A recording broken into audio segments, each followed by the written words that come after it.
মুসলমান ভাইরা আমার লক্ষ্য করুন, মেরাজুন নবী, আল্লাহর নবীর মেরাজ অত্যন্ত গুরুত্বপূর্ণ একটা বিষয়। এই মেরাজের গল্প শুধু শুনলে হবে না, আমাদের জন্য আমলীয় আছে, আমাদের জন্য করণীয় আছে, আবার বর্জনীয় আছে।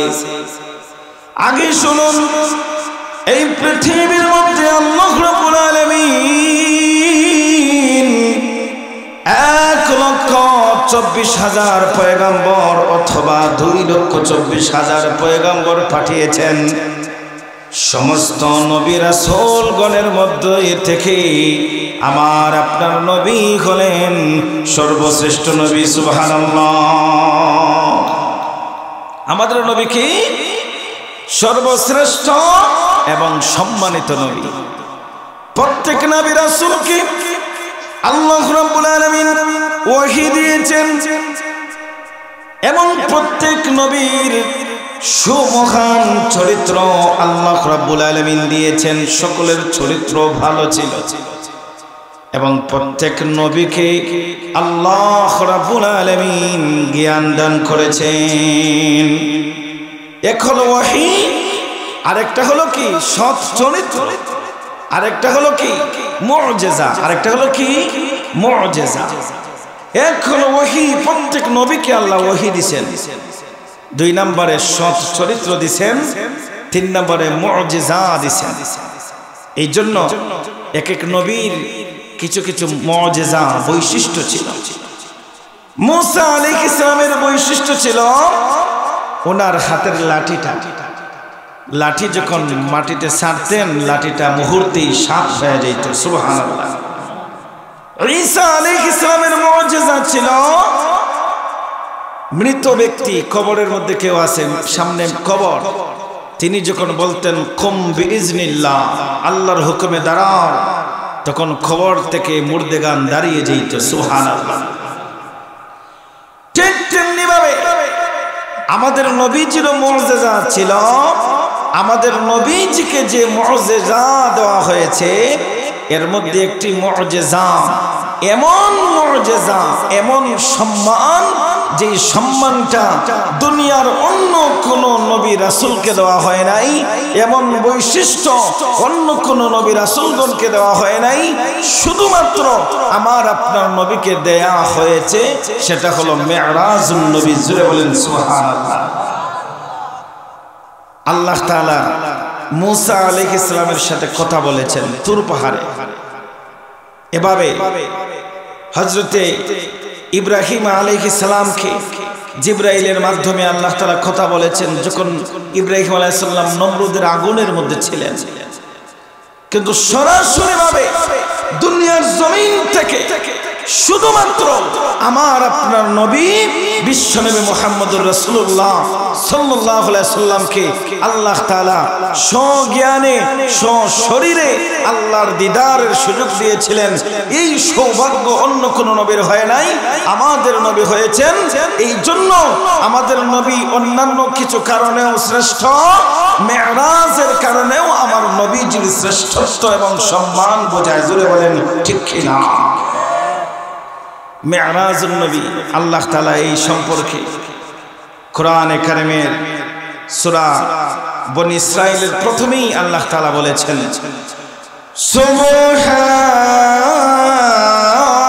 সুবহানাল্লাযী আসরা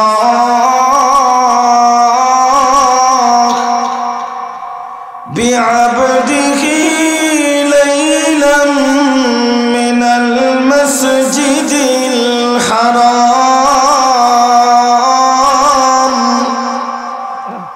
ইলাল মাসজিদিল আকসা।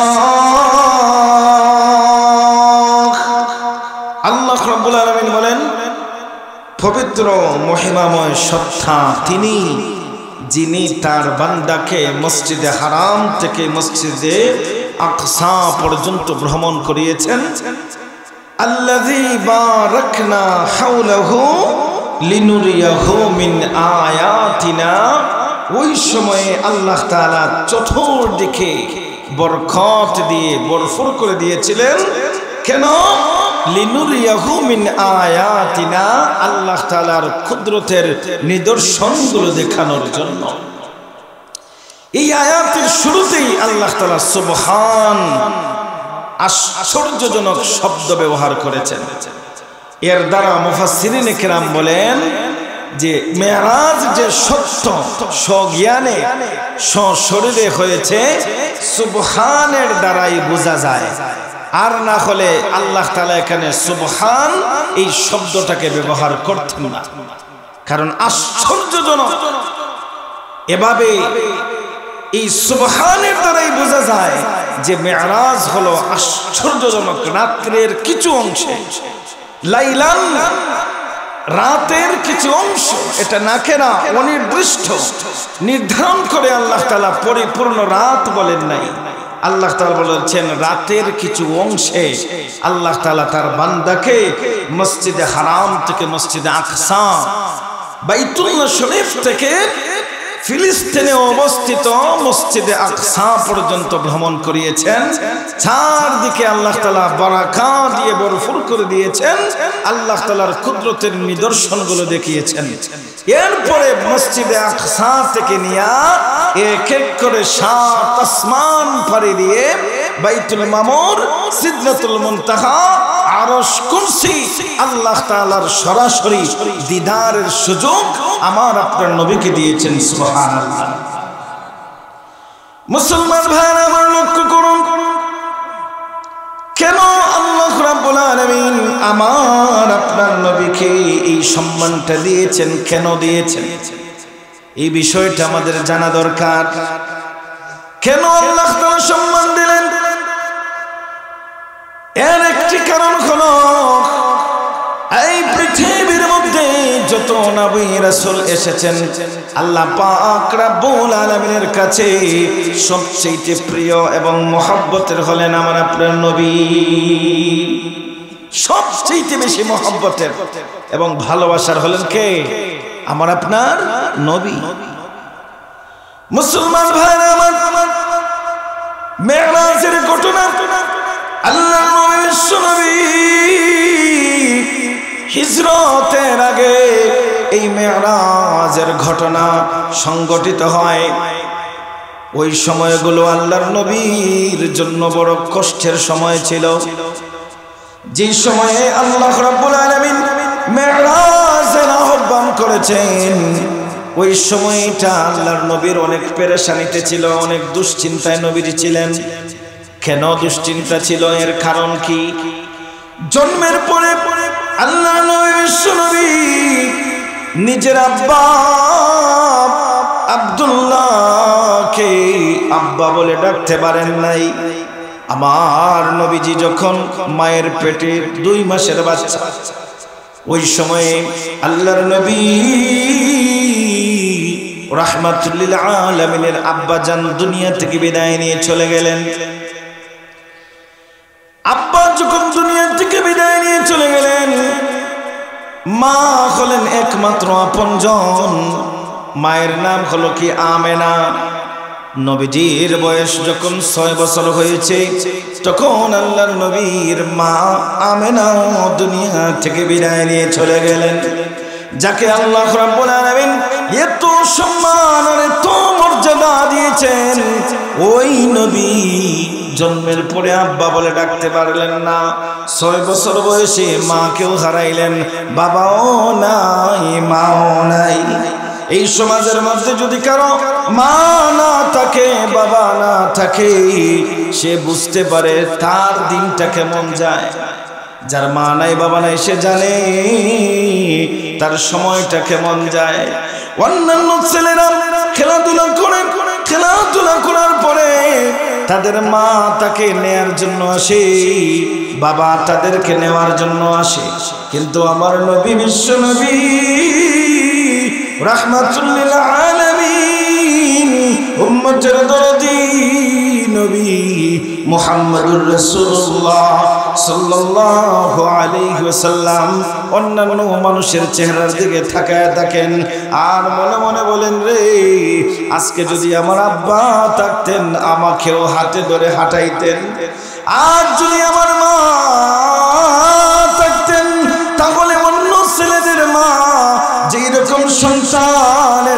খবর নেই। আমার মা থাকলে আমারও খোঁজ খবর নিতেন।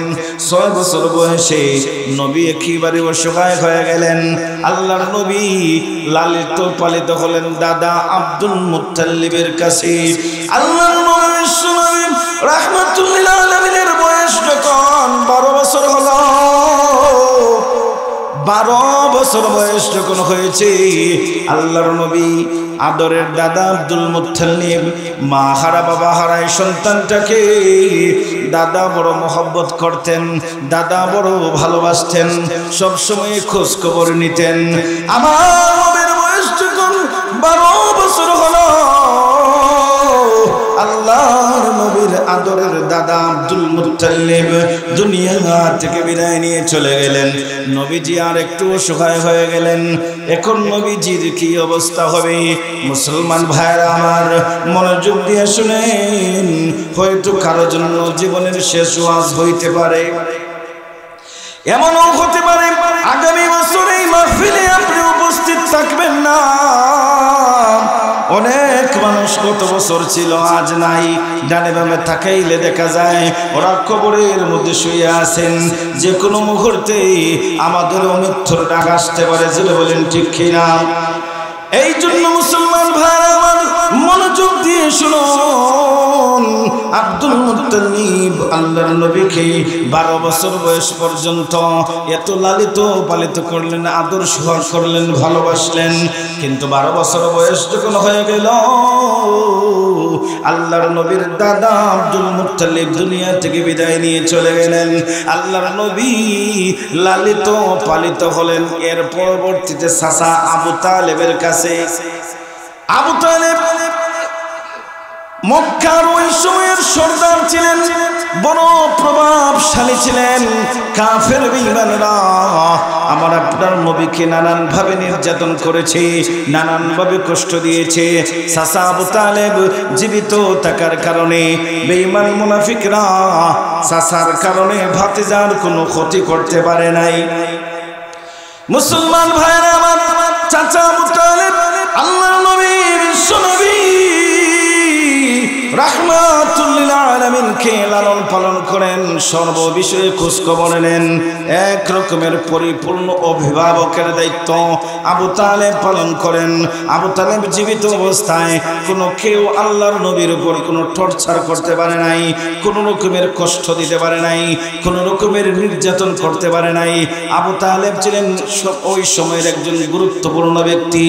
আল্লাহর নবী বিশ্বনবী, আল্লাহর নবী নবুয়তের পরে 10ম বছরে হিজরতের আগে আগে আবু তালেব, যিনি ছিলেন নবীজির অভিভাবক, আবু তালেব দুনিয়া থেকে বিদায় নিয়ে চলে গেলেন। আল্লাহর নবী এক রকমের অসহায় হয়ে গেলেন। মুসলমান ভাইরা আমার, আল্লাহর নবীর জীবনে সবচেয়ে বেশি উপকার পেয়েছিলেন আবু তালেবের কাছ থেকে। আবু তালেব যখন বিদায় নিয়ে চলে গেলেন, ওই সময়ে আরেকজন মহিলা, আল্লাহর নবীর প্রথম স্ত্রী উম্মাহাতুল মুমিনিন হযরতে খাদিজাতুল কুবরা রাদিয়াল্লাহু তাআলা আনহা, তিনিও ছিলেন একজন মক্কার সুপরিচিত একজন মহিলা, একজন সম্পদওয়ালা মহিলা, একজন নেককার খোদাবীর মহিলা। মুসলমান ভাইরা আমার, আল্লাহর নবীর বিপদের দিনের সাথী, ওনার সাথী ছিলেন স্ত্রী খাদিজাতুল কুবরা। আল্লাহর নবী বিশ্বনবী রাহমাতুল লিল আলামিনের চাচা আবু তালেব ইন্তেকাল করার কয়েকদিন পরে ওনার আদরের স্ত্রী, যিনি অভিভাবক হিসাবে পাশে ছিলেন, আল্লাহর নবীর পাশে ছিলেন, খাদিজাতুল কুবরা দুনিয়া থেকে বিদায় নিয়ে চলে গেলেন। আল্লাহর নবী বিশ্বনবী রাহমাতুল লিল আলামিন যে কোনো কষ্ট পাইলে আল্লাহর নবী খাদিজাতুল কুবরার কাছে গিয়ে বলতেন। খাদিজাতুল কুবরা আল্লাহর নবীকে সান্ত্বনা দিতেন, আল্লাহর নবীকে উৎসাহ দিতেন, উদ্দীপনা দিতেন, আল্লাহর নবীকে সাহস যোগাতেন। চাচা আবু তালেব দুনিয়া থেকে বিদায় নিয়ে গেলেন। খাদিজাতুল কুবরা নবীজির প্রথম স্ত্রী, দুনিয়া থেকেও বিদায় নিয়ে চলে গেলেন। আল্লাহর নবী এক রকমের অসহায় হয়ে গেলেন। আল্লাহর নবীকে কে সান্ত্বনা দিবে? আগে কষ্ট পাইলে খাদিজার কাছে যাইতেন, খাদিজা দুনিয়ার মধ্যে নাই। আগে পরামর্শের জন্য চাচা আবু তালেবের কাছে যাইতেন। আবু তালেব দুনিয়ার মধ্যে নাই। আবু তালেবের আগে আল্লাহর নবী যে কোনো পরামর্শের জন্য দাদা আব্দুল মুত্তালিবের কাছে যাইতেন। আব্দুল মুত্তালিব দুনিয়ার মধ্যে নাই। এমন অবস্থায় আল্লাহ রাব্বুল আলামিন আল্লাহ রাব্বুল আলামিন জিবরাইলকে বলেন, জিবরাইল রে, এতদিন পর্যন্ত আমার নবীকে সান্ত্বনা দিতেন খাদিজা, সেই খাদিজা দুনিয়ার মধ্যে নাই, আবু তালেব নাই, সবাই দুনিয়া থেকে বিদায় নিয়ে চলে গেছে। এখন আমার নবীর এই সর্ব বিষয়ের সান্ত্বনা আমি আল্লাহ নিজেই দিব। জোরে বলেন সুবহানাল্লাহ। মুসলমান ভাইরা আমার, মেরাজের আগে আল্লাহর নবীর মনটা অনেক খারাপ ছিল, দুশ্চিন্তা পেরেশানি। আপন মানুষ হারানোর ব্যথা আছে না নাই? আপন মানুষদেরকে হারায়া আল্লাহর নবী বড় দুশ্চিন্তায় পড়ে গেছেন। অন্যদিকে আল্লাহর নির্দেশ হলো দিনের প্রচার করো, কালেমার দাওয়াত দাও। আল্লাহ পাক রব্বুল আলামিনের পক্ষ থেকে ফয়সালা আসলো, ওগো নবীজি আপনি তায়েফের মানুষদের কাছে দিনের দাওয়াত নিয়ে যান।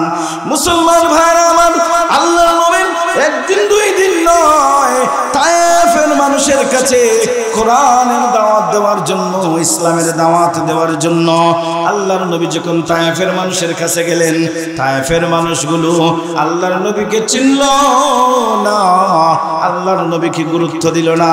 তায়েফের মানুষগুলো আমার নবীকে পাগল পাগল বলে ছেলেদেরকে পিছনে লাগাইয়া দিছে, আর বলতেছে ওই যে দেখো মুহাম্মদ এসেছে, ওই মুহাম্মদকে পাথর মারো, পাথর মারো, নাউজুবিল্লাহ। তায়েফের মানুষগুলো আল্লাহর নবীকে চিনল না।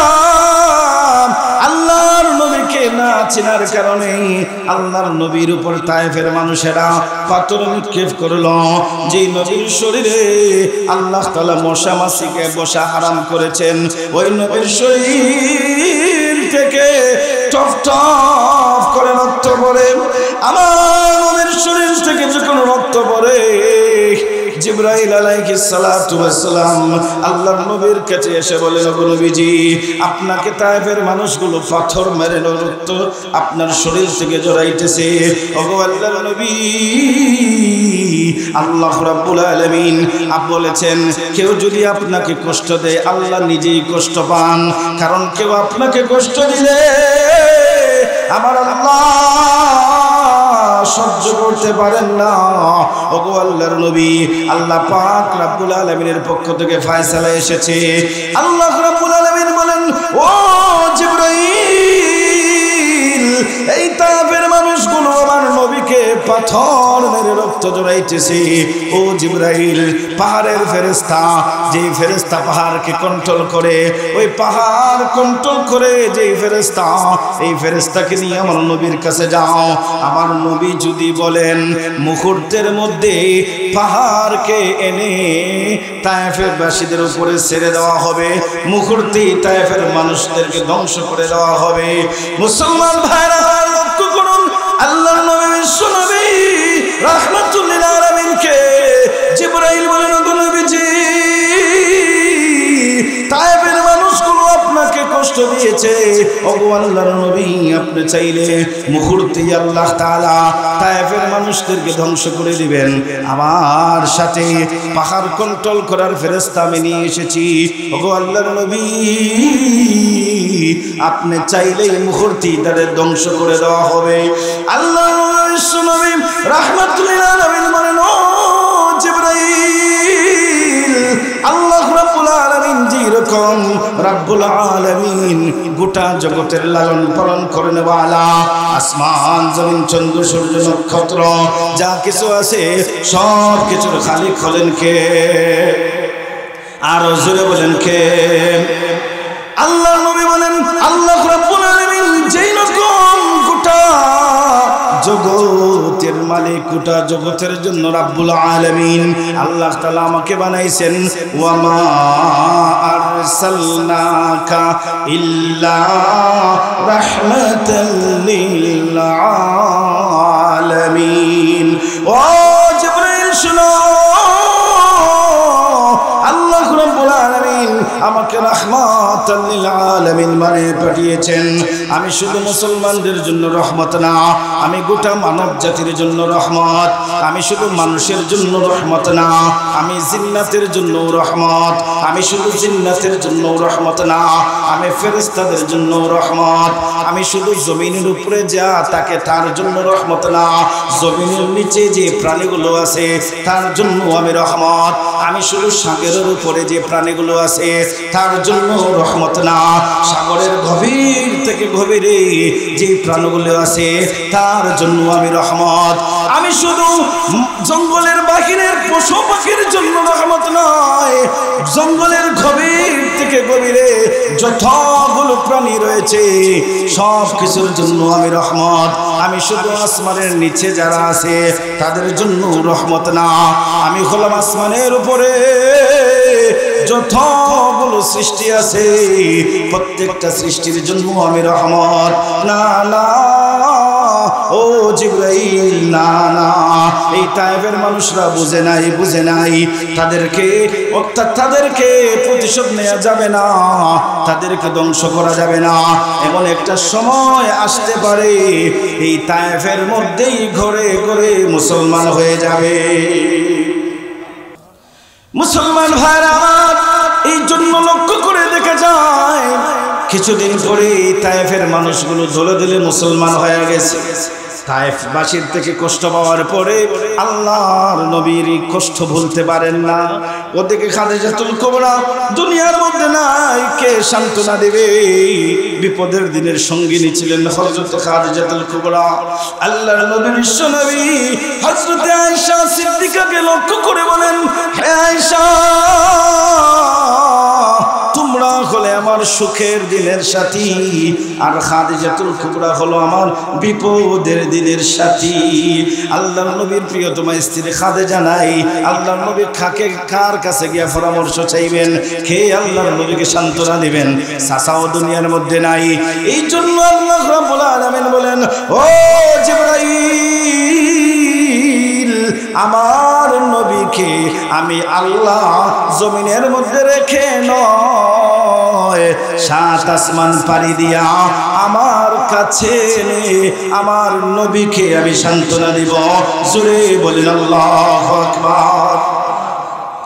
মুসলমান ভাইরা আমার, এই জন্য হঠাৎ করে আল্লাহর নবী চাচাতো বোন উম্মে হানির ঘরে শুইলেন। হঠাৎ করে জিবরাইল এবং মিকাইল আলাইহিস সালাম উপস্থিত হয়ে গেলেন। ওগো আল্লাহর নবী, হঠাৎ করে দেখেন ঘরের ছাদ নাই, ছাদ নাই। আসার পরে জিবরাইল মিকাইল আসার পরে বললেন, ওগো নবীজি, আল্লাহ পাক রব্বুল আলামিনের পক্ষ থেকে ফয়সালা হলো আপনাকে আল্লাহর সাথে সাক্ষাৎ করানো। ওদিকে কাফের বেঈমানরা আল্লাহর নবীর বিরুদ্ধে শক্তিশালী ভূমিকা পালন করতেছে, যে কোনো মুহূর্তে আল্লাহর নবীকে হত্যা করবে, সুযোগ পাইলেই নবীজিকে হত্যা করবে। আল্লাহ তাআলা বলেন, তোমরা হত্যা করার জন্য পরিকল্পনা করো, তোমরা একজনকে নিচে নামানোর জন্য পরিকল্পনা করো, আমি আমার নবীকে উপরে ওঠানোর জন্য পরিকল্পনা করি। সুবহানাল্লাহ। মুসলমান ভাইরা আমার, লক্ষ্য করুন, চাচাতো বোন উম্মে হানির ঘরে আল্লাহর নবী শুয়ে আছেন। এই সময় জিবরাইল এবং মিকাইল উপস্থিত হয়ে গেলেন। জিবরাইল এবং মিকাইল উপস্থিত হওয়ার পরে আল্লাহর নবীকে সালাম দিলেন, ওগো আল্লাহর নবী, আপনার জন্য ফয়সালা হলো, আপনি আমাদের সাথে চলুন। আল্লাহর নবীর বক্ষ বিদারণ করা হলো। সিনা চাক যাকে বলা হয়, নবীজির কলিজাকে বের করে পাক পবিত্র জমজমের পানি দিয়ে ধৌত করে আসমানে উঠানোর জন্য প্রস্তুতি করা হচ্ছে। নবীর জীবনে 4 বার বক্ষ বিদারণ করা হয়। নবীজির কলবকে আল্লাহ তাআলা জমজমের পানি দিয়া 4 বার ধৌত করেছেন। মুসলমান ভাইরা আমার, মেরাজের শুরু হওয়ার আগে আল্লাহর নবীকে নিয়ে গেলেন, কলব পরিষ্কার করলেন। আল্লাহ পাক জমজমের পানি দিয়া আল্লাহর নবীর কলবটাকে নূর দ্বারা মজবুত করে দিলেন। এরপরে আল্লাহর নবী কাবা শরীফের হাতিমের মধ্যে আল্লাহর নবীকে নিয়ে যাওয়া হলো। কাবা শরীফের হাতিম থেকে নিয়ে এখন মেরাজের যাত্রা শুরু। এর আগে আপনাদেরকে বলি, মেরাজ এবং ইসরা, আল্লাহর নবী বাইতুল্লাহ শরীফ থেকে বাইতুল মুকাদ্দাস পর্যন্ত সফরকে বলা হয় ইসরা। কি বলা হয়? ইসরা বলা হয়। আর বাইতুল মুকাদ্দাস থেকে সাত আসমান পর্যন্ত সফরকে বলা হয় মেরাজ। মুসলমান ভাইরা আমার, বাইতুল্লাহ শরীফ থেকে এখন আল্লাহর নবীকে বাইতুল মুকাদ্দাসের মধ্যে নিয়ে যাওয়া হবে। আল্লাহ তাআলা এমন একটা বাহনকে আনলেন, এমন একটা প্রাণীকে আনলেন, যে প্রাণীর নাম হলো বুরাক। বুরাককে আল্লাহর নবীর জন্য, আল্লাহর নবীর সফরের জন্য আল্লাহ তাআলা বুরাককে আনলেন। যে বুরাকটা জান্নাতের মধ্যে ছিল, এই বুরাকটা পৃথিবীর মধ্যে মাত্র ওয়ান পিস। কয় পিস? মাত্র ওয়ান পিস, এক পিস। আল্লাহ রাব্বুল আলামিন বুরাককে বানিয়েছেন শুধুমাত্র আমাদের নবীজিকে মেরাজের রাত্রিতে সহযোগিতা করার জন্য। জোরে বলেন সুবহানাল্লাহ। এই বুরাকের মধ্যে এত শক্তিশালী ছিল, এত দ্রুতগামী ছিল এই বুরাক। আগের সময়ের, বর্তমান সময়ের রকেটে পারবে না, বিমানে পারবে না, আরো যত যন্ত্রপাতি আছে এগুলোই পারবে না।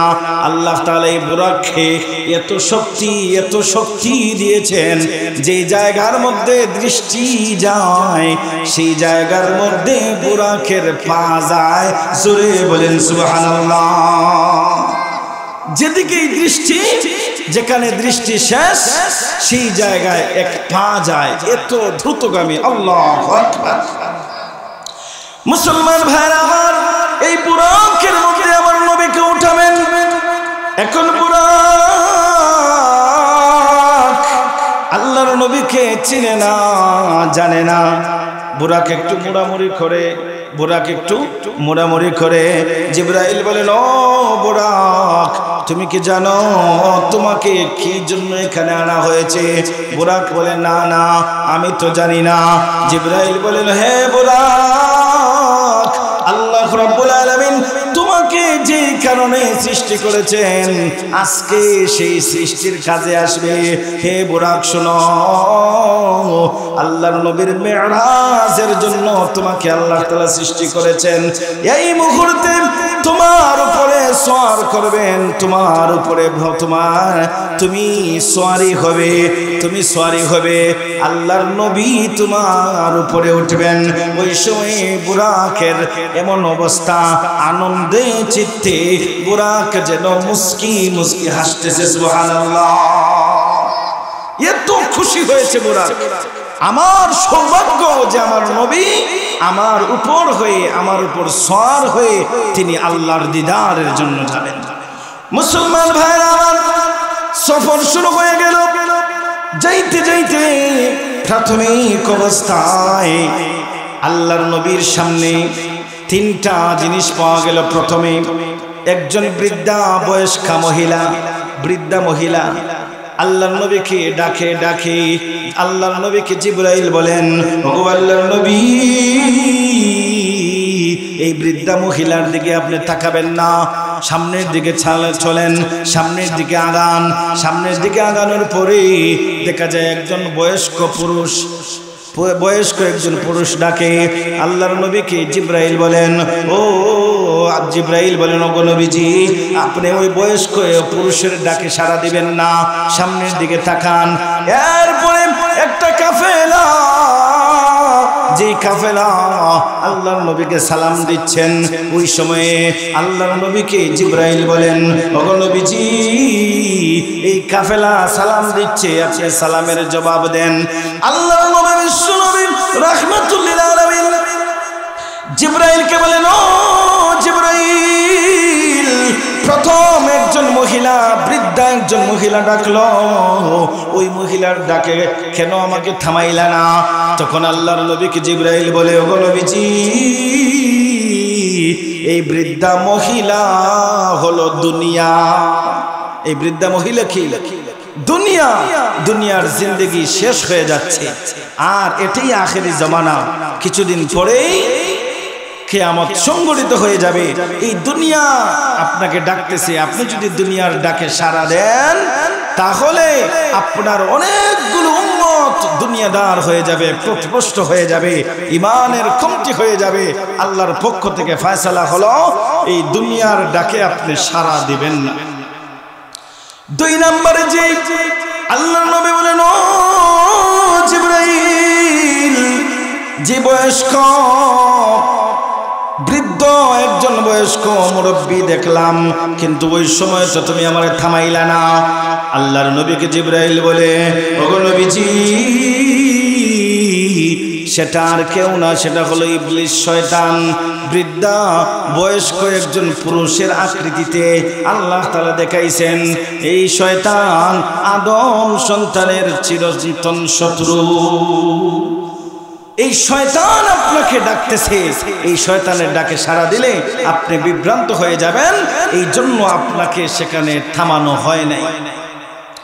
মুসলমান ভাইরা আমার, লক্ষ্য করুন, আল্লাহর নবী বললেন, ও জিবরাইল, একটি কাফেলা দেখতে পেলাম, যে কাফেলা সালাম দিল, সালাম বিনিময় করলো। এই জায়গায় তুমি থামাইলা, বললা সালামের উত্তর দেওয়ার জন্য। জিবরাইল বলে, ওগো নবীজি, আল্লাহ রাব্বুল আলামিন আপনাকে অলৌকিকভাবে আল্লাহ তাআলার কুদরতের নিদর্শন দেখানোর জন্য যে কাফেলা আপনি দেখেছেন, এই কাফেলা হলো এই দুনিয়ার সবচাইতে সম্মানিত এবং শ্রেষ্ঠ নবী এবং রাসূলদের কাফেলা। জোরে বলেন সুবহানাল্লাহ। মুসলমান ভাইরা আমার, এইভাবে আল্লাহর নবীর সামনে অনেকগুলো ঘটনা, অনেকগুলো নিদর্শন আল্লাহ তাআলা মিরাজের রাত্রিতে দেখালেন। যাইতে যাইতে যাইতে যাইতে আল্লাহর নবী, বিশ্ব নবী রাহমাতুল লিল আলামিন বাইতুল মুকাদ্দাসে গিয়ে উপস্থিত হলেন। মুসলমান ভাইরা আমার, এই পৃথিবীর মধ্যে সবচাইতে সম্মানিত মসজিদ হলো কয়টা? 4টা মসজিদ সবচেয়ে বড় সম্মানিত। কয়টা মসজিদ? 4টা মসজিদ হলো সবচেয়ে সম্মানিত। 1 নম্বর মসজিদ হলো বাইতুল্লাহ শরীফ, 1 নম্বরের মসজিদ।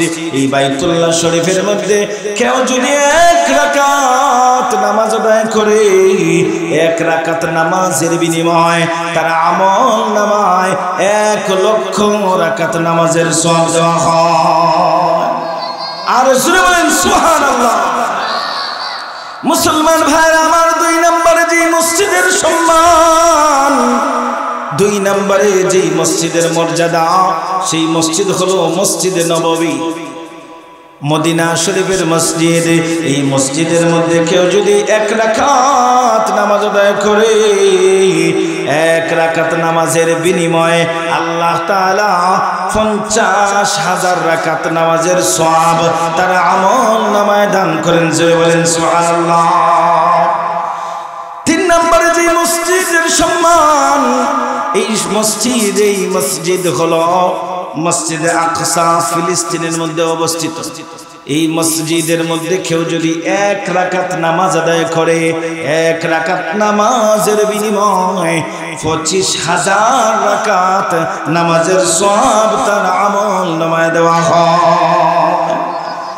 4 নম্বরের মসজিদ সবচেয়ে সম্মানিত। 4 নম্বরের মসজিদ হলো জুমার মসজিদ, যেই মসজিদে জুমার নামাজ হয়। এই মসজিদে কেউ যদি 1 রাকাত নামাজ আদায় করে, 1 রাকাত নামাজের বিনিময়ে 1000 রাকাত নামাজের সওয়াব তার আমল নামায়